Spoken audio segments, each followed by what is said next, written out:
Okay, welcome everyone, especially everyone who just joined. There we go. Now you can see me.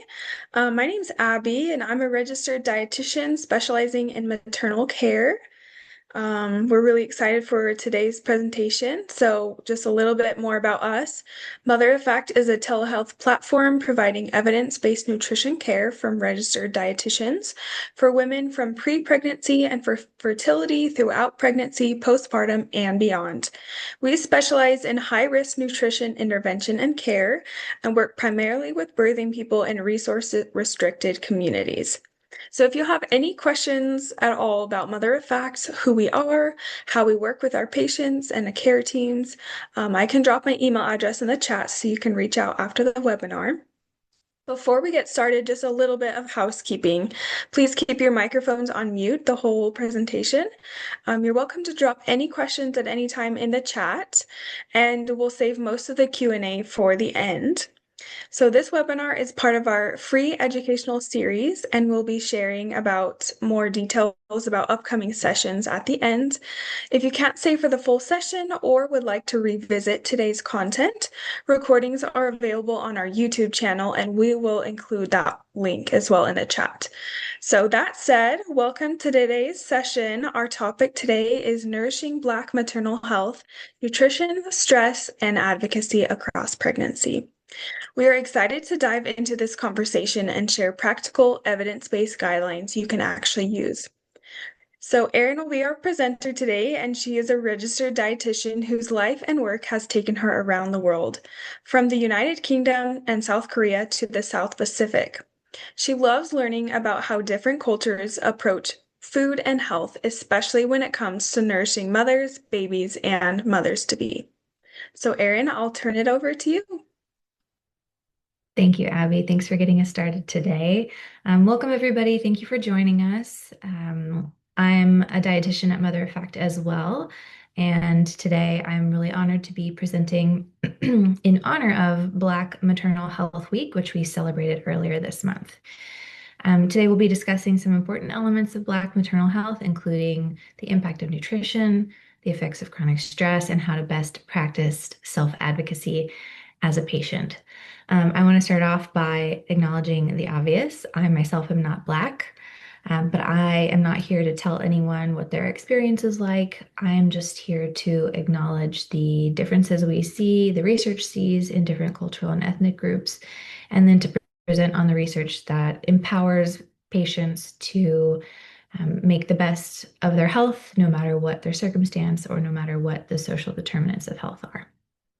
So with that, let's go ahead and get started.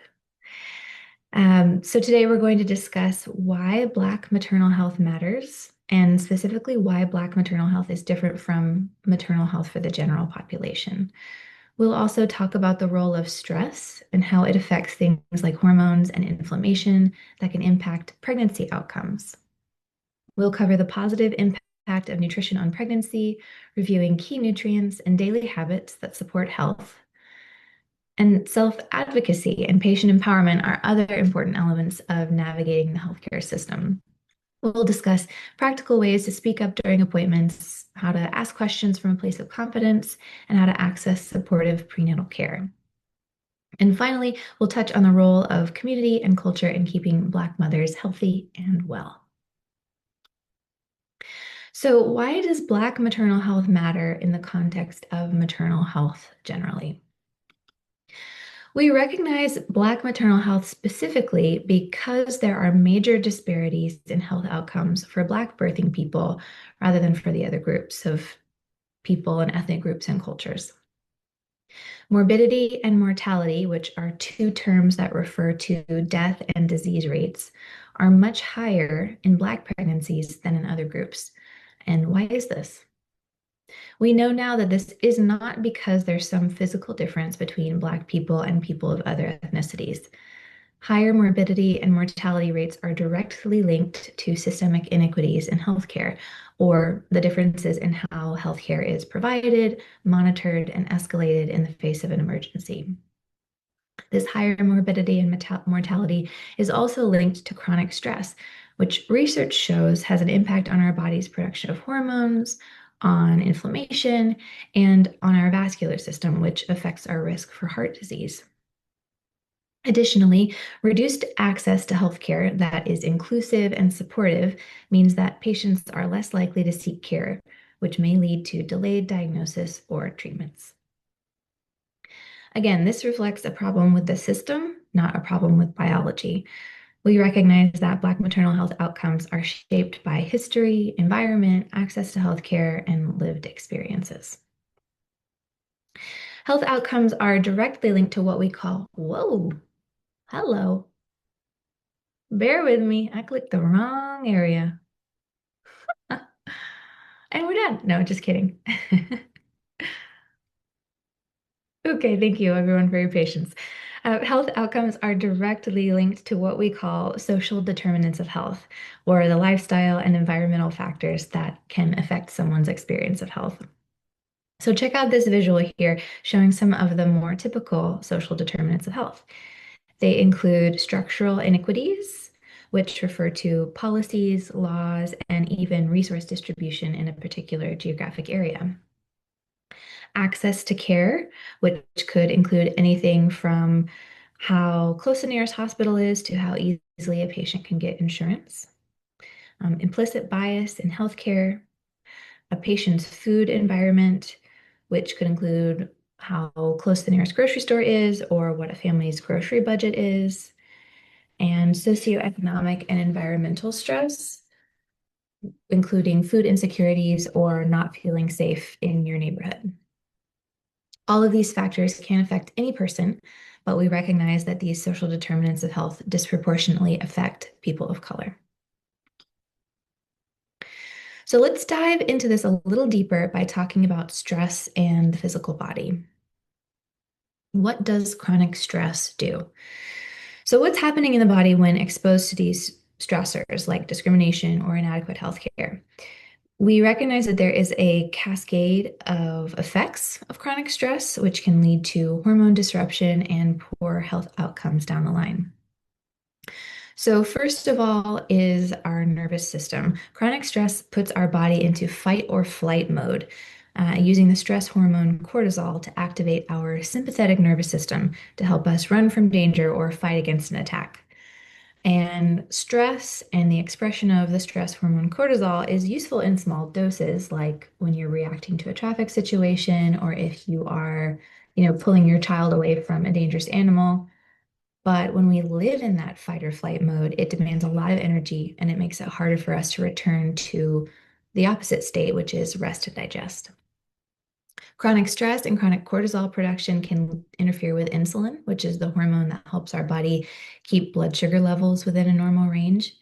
And it can also impact progesterone and other sex hormones that affect our menstrual cycles and our pregnancy outcomes.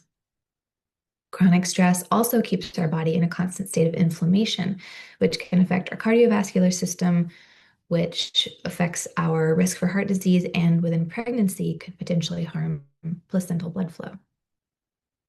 And unsurprisingly, the long-term risks of chronic stress are serious.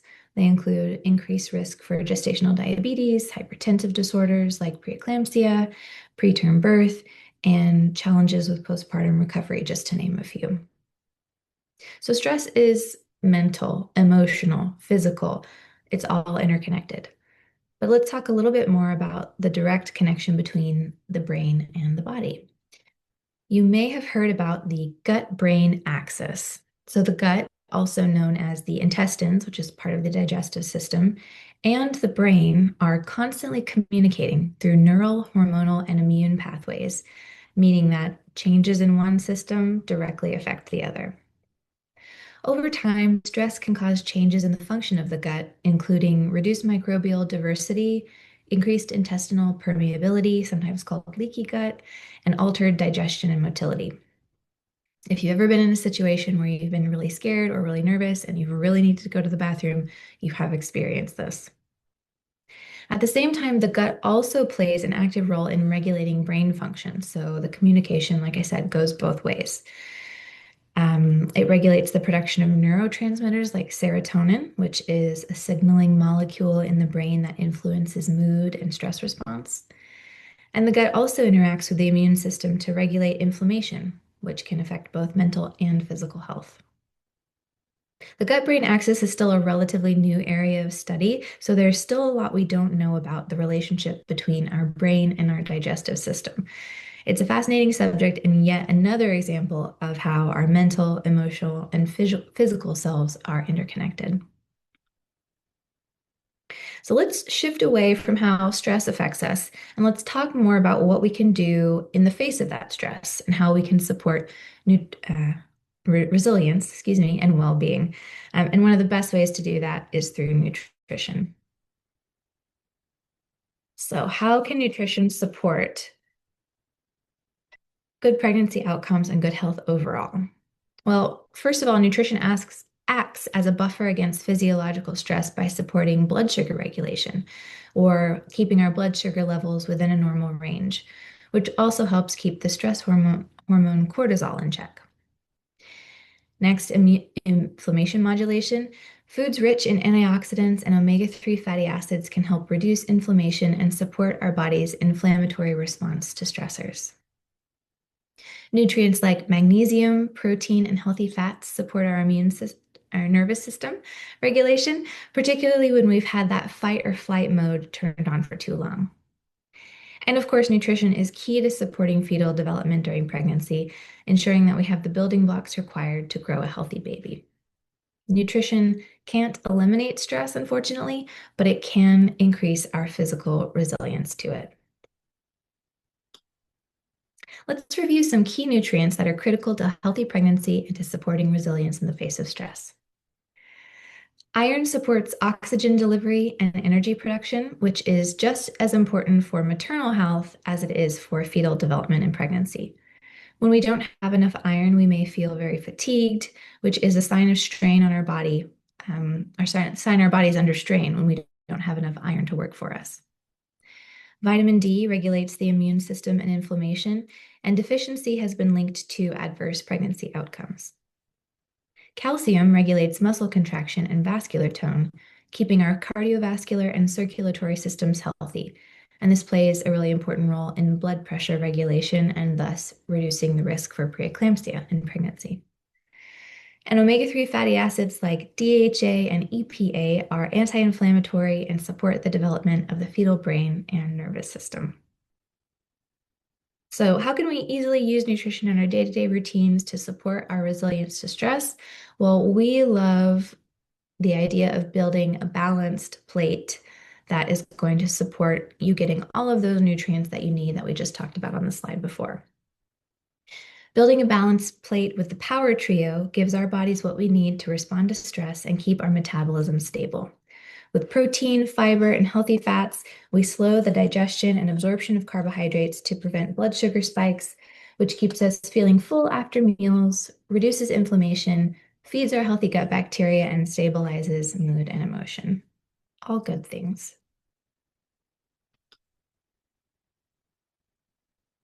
Oh, I did it again, you guys. I'm so sorry. I'm just a rogue clicker. Here we go. Thank you for your patience. So here's some practical tips for how to actually implement that power trio idea. So it may sound simple to say, oh, combine protein, healthy fats, and fiber, but I recognize that it's hard to achieve this when life is busy, when the budget is tight, and when everyone else is clamoring for our attention. So here's some practical tips to help include that power trio every day. The first thing is to make sure you get enough protein in the morning. This is important because it helps reduce cortisol spikes, it stabilizes blood sugar, and it improves satiety through the day, or how satisfied we feel with our meals, and it reduces our hunger in between meals. The goal is to aim for 20 to 30 grams of protein with breakfast. And when we combine this with healthy fats and fiber, this keeps us satisfied and gives us plenty of energy across the morning. Next, aim to build healthy meals around plant foods like fruits and vegetables. These provide fiber, antioxidants, and phytonutrients that support gut health and reduce inflammation. When possible, choose slow carbs or higher fiber carbohydrate foods that are more slowly digested and absorbed. These are better for producing rapid glucose spikes, which helps reduce metabolic stress and supports stable energy levels throughout the day. Choose foods like oats, quinoa, lentils, beans, sweet potatoes, and pair these with protein or fat to slow down digestion and absorption even further. And finally, if you can, try and eat consistently to spread your nutrition and energy out evenly across the day. Regular meals help prevent blood sugar crashes and reduce cortisol spikes, and that is really wonderful for, again, promoting resilience to stress. It's best to avoid long gaps between meals if possible, anything longer than 3 and 4 hours, and it's best to have at least a snack. Prioritize balanced meals, enjoyed regularly instead of skipping meals and overeating later. Beyond what we're cooking and eating, our daily habits can also help us become more resilient to stress, and even the smallest inputs can lead to meaningful changes over time. Beginning with hydration. Hydration supports circulation, energy levels, and nervous system function. Aim for at least 2 liters of fluid per day, mostly water if you can. Depending on your body size and activity level, you might need to increase that somewhat. Consider adding electrolytes if you're feeling extra fatigued or if you tend to have low energy. Your best bet is to start the day with a big glass of water before having any caffeine to make sure you replenish water lost overnight. Movement and exercise improve insulin sensitivity and can help regulate stress hormones. Everyone can benefit from 20 to 30 minutes of low intensity activity every day, especially if your work or lifestyle keeps you sedentary. So low intensity activity could be anything from walking or some yoga or stretching, or even pedaling on a stationary bicycle at a pretty slow pace. It's best to avoid long periods of sitting if possible, so aim to get up and get moving about every hour, hour and a half to keep circulation going. Breath work, or simply put, breathing, activates the rest and digest parasympathetic nervous system, which is the alternative to the fight or flight sympathetic nervous system that we talked about earlier. To calm your brain and body in a stressful situation or to simply activate the parasympathetic nervous system throughout the day, practice slow breathing for a few minutes to reset and relax. And a really good way to do this is take a deep breath, as deep as you can, and try to make your exhale as long and as slow as possible. That long, slow exhale is really what helps calm the body and calm the nervous system. And then, of course, sleep. Sleep is a major player in supporting the nervous system. It restores hormonal balance and supports recovery from exercise and other physically demanding situations like pregnancy or illness. Aim for 7 to 9 hours of sleep each night if possible. And to promote the best sleep quality you can, try to avoid screens and sleep in a calm, cool, and dark environment. So let's move on to an important part of supporting Black maternal health, both from the patient's perspective and from the side of the practitioner, which is advocacy and navigating the complex healthcare environment. It might feel discouraging to feel surrounded by some of those negative social determinants of health that we looked at in the circle visual earlier. If we can't change our circumstances, how can we change the stressors that are impacting our health? Well, we can change our response to them, or at least we can try. And we can do that by advocating for ourselves as patients as we move around the world and engage with some of those limiting systems. Much like eating a nutritious diet and engaging in habits that support the health of our nervous system, self-advocacy is also a protective health behavior, particularly in a healthcare setting. So the first step is to make sure that you as the patient are actively engaged in your own care. Ask questions to improve understanding, ensure your concerns are addressed by your provider, clarify the risks and benefits of a proposed treatment or medication, and support your own informed decision-making by doing all of those things. Remember that you, the patient, are in charge. You are the one steering the ship. Make sure to speak up about your symptoms and take notes of any changes or discomfort to make sure your provider knows exactly what you're experiencing. Your symptoms matter. Clarify any confusing or unclear communication so that you are fully informed about your care. Ask your provider to explain tests, procedures, lab results, or recommendations to you so that you feel confident in your understanding and you can make a fully informed decision about your care. And if you would feel more comfortable with extra support while you're engaging with your healthcare team, you can bring a trusted friend or family member to your appointments with you. They can remind you to bring up your concerns, they can reinforce clear communication, and they can even provide emotional support for added confidence in the exam room. And practically, you might also ask them to take notes to help you remember information so that you can focus more fully on the conversation with your provider. So here are some practical strategies to promote better care outcomes and better health outcomes for you. Number one, preparing questions in advance and writing them down so you don't forget them in the moment. This really helps to structure your appointment and ensures your concerns are addressed, and it also improves the efficiency and productivity of the consultation. Regularly tracking your symptoms and also potentially writing them down, putting them in the notes app on your phone, or even tracking them with some sort of an app provides objective information that supports more accurate assessments and helps you get personalized care. If you can, take note of the timing of your symptoms, so how regularly they occur, what time of day they occur, any triggers, if you're having food aversions because of a certain food smell and that causes nausea and vomiting, make note of that. And then also make note of the severity, especially if you notice an increase in severity over time. If possible, having a basic understanding of your lab results increases your engagement with the information and again supports your informed decision making. If you don't understand labs, though, that's okay. You shouldn't have to have a medical degree to engage in a productive conversation with your provider. Remember, it is okay and highly encouraged to ask for clarification and to pursue understanding of what those lab results are and what they mean. That is your right to know what's going on in your body. And finally, when possible, working with providers who listen, communicate clearly, and align with your values improves trust, strengthens the relationship between the two of you, and improves your care and health outcomes. Care should feel collaborative, respectful, and responsive. And if it doesn't, you have the right to ask for an alternative. So moving on to our last section, community and culture. We know that health is shaped not only by our individual behaviors, but also by our social environments, cultural practices, and the presence of supportive relationships.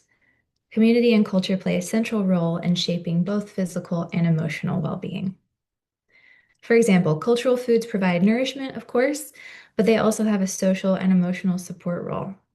Traditional foods are often nutrient dense and rooted in long-standing cultural practices, and they represent comfort, identity, and a sense of continuity and belonging, all of which support whole person well-being. Shared knowledge within a family, a neighborhood, or a wider culture also improves decision-making when we learn from trusted sources in our community. And a sense of community in general reduces stress and isolation. We know that from our experiences with people, and the research also shows that. Strong social networks help buffer stress, reduce feelings of isolation, and provide emotional support, which is especially important during pregnancy and periods of transition. Plus, research shows that support systems improve maternal outcomes as access to emotional, practical, and informational support is associated with better adherence to health care recommendations and reduced stress, which again improves health outcomes and reduces risk for disease. Health during pregnancy is not about perfection or strict control. It is always about creating supportive environments, making informed choices, and practicing sustainable habits that work within real life contexts. We as individuals exist within larger systems, and not everything is within our control. So recognizing this shifts the focus from blame to understanding and empowerment. Progress is always better than perfection. So let's aim for sustainable, realistic changes that we can keep up with for the long haul. And remember that small habits add up to make a big impact. Consistent, manageable actions like eating regular balanced meals and getting in some activity daily build over time to support long-term health outcomes. And self-advocacy is on the road to empowerment. Honoring your body, asking questions, and actively participating in your care helps to build confidence, improve communication and understanding, and supports better health outcomes for yourself. So think about what kind of tools or people you can leverage to feel more supported in your health. You don't have to do this alone. Getting support can make establishing healthy habits more sustainable and less overwhelming. When building your support system, include people in your inner circle who can provide emotional support and encouragement, and establish a good working relationship with your healthcare providers, including your dietitian if you have one. Seek out community groups or prenatal programs for support from other people who are in your same situation. Use the tools that simplify your healthy habits like meal planning or workout apps, or scheduled reminders for snacks, supplements, or daily hydration goals. Consider what you can automate or outsource to make your healthy habits more effortless. And most importantly, seek out reliable, reputable information as you research your health. Use trusted, evidence-based sources to guide your choices. Healthcare professionals and verified health platforms are your best bet. And if you're getting information from social media, please do so with caution. It is best if you're doing that to follow a credentialed practitioner. So if you're on social media getting information from Facebook, YouTube, Instagram, or TikTok, look for somebody who is an actual professional, who is a credentialed provider, and who's providing health advice, general health advice there. It's better to get health advice from a professional on social media than it is from a peer. Okay, so to wrap things up, let's review. We recognize that systemic drivers shape outcomes. Disparities in maternal health reflect systemic inequities, not biological differences. Social conditions, access to care, and lived experiences play a central role in shaping health outcomes. Biology responds to stress, with chronic stress leading to physiological changes, including inflammation and hormone disruption. Nutrition plays a key role in supporting resilience to stress, regulating hormonal and immune responses, and improving overall health. Empowerment and self-advocacy improves care and outcomes, while strong support systems and culturally affirming environments can be protective factors for maternal health too. Nourishment, advocacy, and community can go a long way toward reversing the effects of stress and can be positive social determinants of health to support Black maternal health.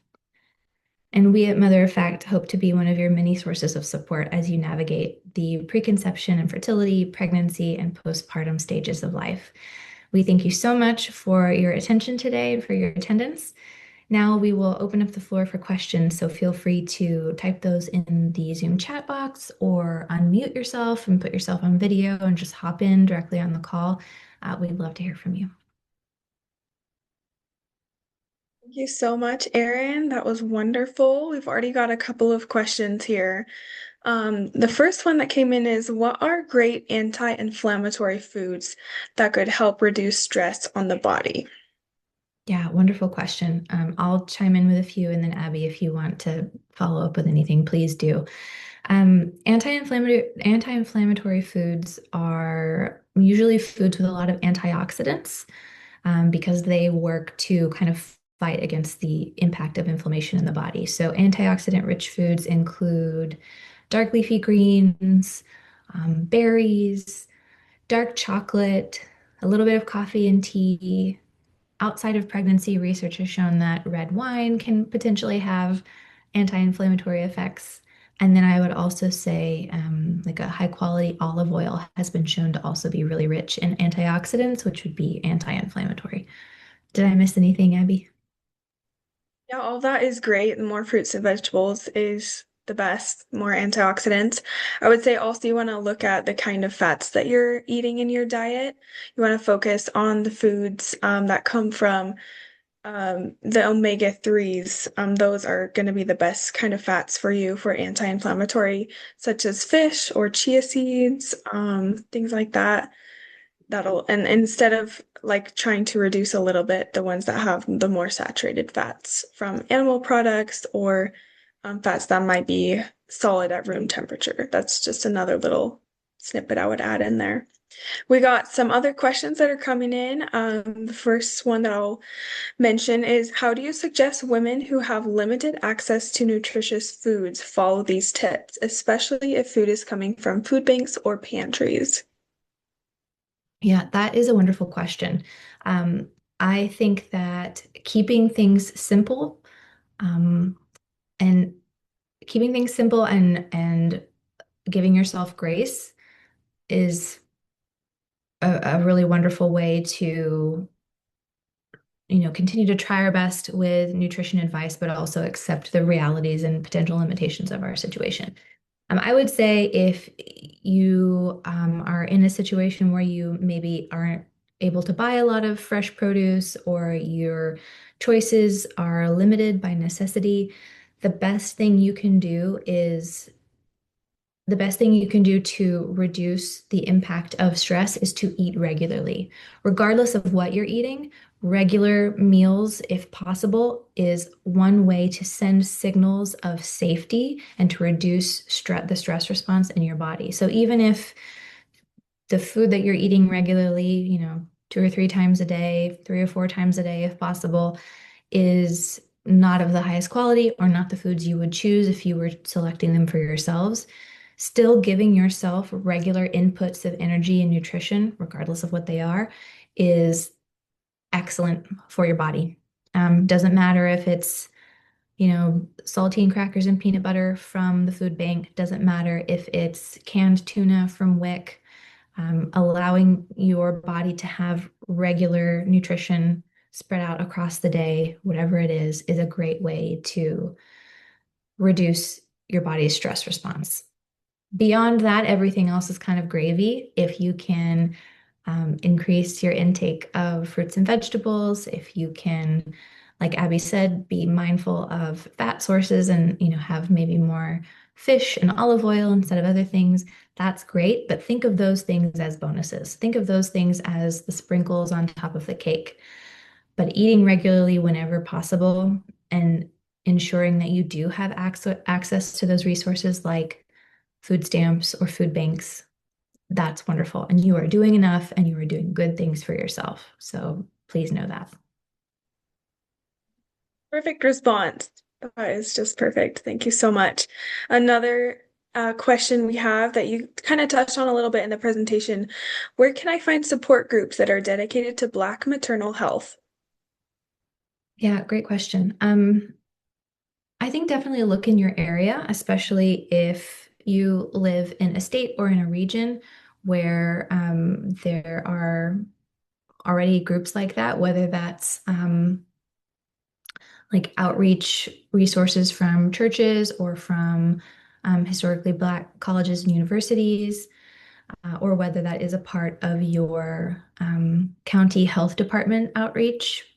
There are also a lot of really wonderful nonprofits. So I just would do a little bit of Googling, also asking at your clinic or your doctor's office to see um, if they would have those connections to those resources. There is a group that we work with in Mississippi that is providing those kinds of in-person community and peer support connection groups.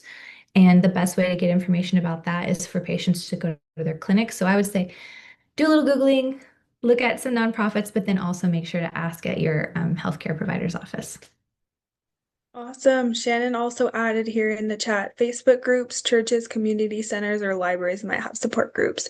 That's something I didn't even think about as Facebook groups. There are probably Mhm. a couple of groups online that might even have more resources. So that is a great suggestion, Shannon.